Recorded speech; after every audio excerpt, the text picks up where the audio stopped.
What if I told you that dentistry existed before toothpaste, before anesthesia, and before even x-rays?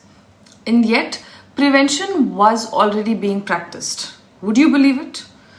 Today, I'm not only going to teach you about dentistry, I'm going to show you a blueprint of the profession you're about to enter. Hi everyone, I am Dr. Asha Priyanka, your public health dentist. And my mission is simple. It's to make dentistry and public health dentistry specifically structured for you, visual and actually understandable. Because you're not in this journey alone. And today, we're mapping dentistry as a system. So let's see what the definition of dentistry is. Dentistry is the science of diagnosing, preventing and treating diseases of the oral cavity. But let's simplify it even further. Say this with me. Diagnose, prevent, treat. 3 verbs, 1 profession. If the body is a house and the mouth is the main entrance, WHO clearly states that oral health is integral to general health. You cannot protect the house if you ignore the mouth. Now let's rewind to a history a little.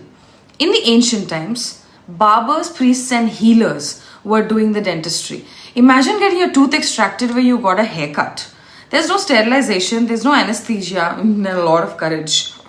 That was dentistry once ago. Then came the 18th to 19th century, where dentistry became a profession.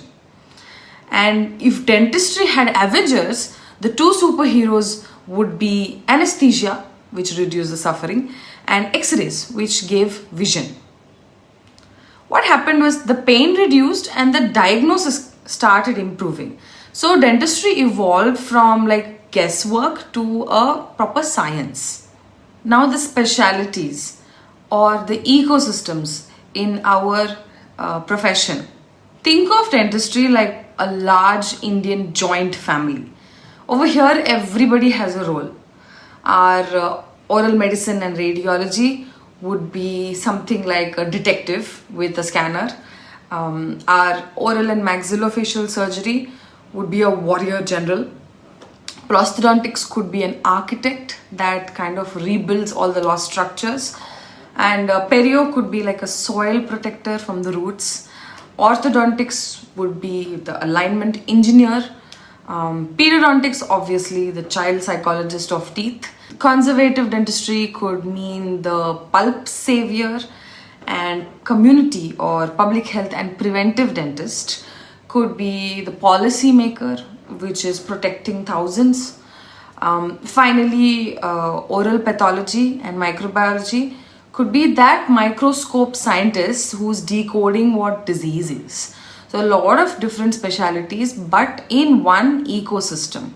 Now let's see even further back some milestones in history with a lot of pride. We'll travel back all the way to Egypt. Around 2600 BC, there were tomb inscriptions that mention Hesyre as the first dentist, and that's why he's considered the first dentist. But India was already thinking prevention way before that. Ancient Indian texts around 1000 BC called the Sushruta Samhita described periodontal diseases and surgical management of all sorts of oral diseases. And the Charaka Samhita recommended brushing with neem twigs. It also had some mention about brushing twice a day, and there was warnings against gum injury being a serious thing. Preventive dentistry existed before our toothpaste brands also. Egypt had Hesyre and India had Sushruta. Let's come to how the Indian Dental Association or the education part came about. So we know that vision is what builds these institutions, right? And there was one particular name, Dr. Rafiuddin Ahmed. He was a visionary. He came across one institute and created a ripple across generations. He established the first dental college in Calcutta. It was affiliated to the University of Calcutta, and it was also supported by something called the New York Soda. He founded the Bengal Dental Association, and he also started the Indian Dental Journal way back in 1925. rightfully earning his title of Father of Indian Dentistry. Now coming to some government regulations which started giving some structure and standardization. The Bengal Dentists Act was formed in 1939, and then the Dentist Act was formed in March 29th, 1948.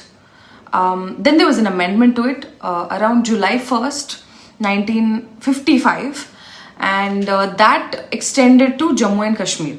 Slowly what happened due to these is that dentistry had become a little regulated or standardized, which means that different places started seeing dentistry as the same view. We started standardizing how treatments take place, and it was being recognized more. Then what had happened was, with the collaboration of All India Dental Association, which is now called the Indian Dental Association, dentistry as a skill started becoming certified. The next big milestone, which is also an exam favorite, was National Oral Health Survey. The first one took place in 2002 and 3 and was conducted by Dental Council of India, because you can't improve what you can't measure. So that was the attempt here. The Department of Community Dentistry was also established. It was established by Dr. Orang in 1971 in the Government Dental College in Bangalore. And National Oral Healthcare Program also started in 1988. And then there was a redrafted oral health policy which took place in 1995, and public health dentistry started becoming a national responsibility. When clinical dentistry treats one mouth, whereas public health dentistry protects many mouths.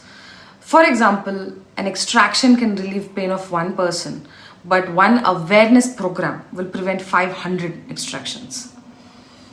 How do we do this?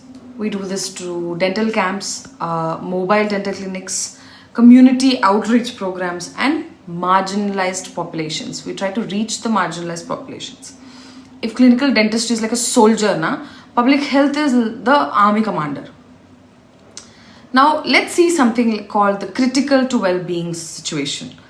Oral health is not cosmetic entirely. We should understand this first head on. It affects the person's nutrition, it affects a person's speech, it affects confidence and social interaction. Oral health is not an option, it is foundational. Coming to the objectives of dentistry, what are we trying to build here? We're trying to build knowledge, skill, some understanding and good attitude. And what is our aim, or what is the core mission? We try to acquire knowledge and skill so that we can prevent, diagnose and treat diseases, which is in our definition itself. And where do we do this? We do this in teeth, mouth, jaws and all the associated tissues. We try and understand community oral health education, because treatment heals one, but education, it heals many. For the exam also, this is something we need to remember. What is the core aim of dentistry? Prevention of oral diseases and promotion of oral health. Another aspect to dentistry is its ethics and professionalism. So we are expected as a profession to follow ethical codes. We have to maintain a person's or a patient's confidentiality, and we have to practice empathy with our patients. This could be the nth number of patient that comes to us with pain, but for him this is extremely important. For him or her, it's extremely important. They come with a lot of pain, so empathy is something we need to practice. Also, communication. We have to communicate clearly about what is going on in their mouth, what it suggests, what treatment can do, and how we have to be able to motivate them as to come for future visits earlier than they have at that point. Also, it's our responsibility to deliver quality care. Now, the Indian Dental Association publishes something called a code of ethics. Your patient may forget your prescription, but he'll never forget he'll never forget how you made them feel. So when skill is what makes you capable, ethics is the thing that will make you respected in the community, in our industry. And where does this practice setting, or how does this practice setting look? So we have private clinics, we have government hospitals, we have NGOs, and we have dental colleges. The infrastructure all differs, but the responsibility doesn't, it's all the same. Then we have our dental team. Who does a dental team consist of? First, obviously your dentist, who will diagnose and treatment and do the treatment planning. Then you have a dental hygienist, which in definition does scaling and oral hygiene education. And then we can have an assistant which helps with the procedural support. And we can have a technician which will do the prosthesis fabrication part. Dentistry is known for its teamwork. No one builds a smile alone. And you're not going to build a career alone either. Now let's just have a small recap of what we learned today.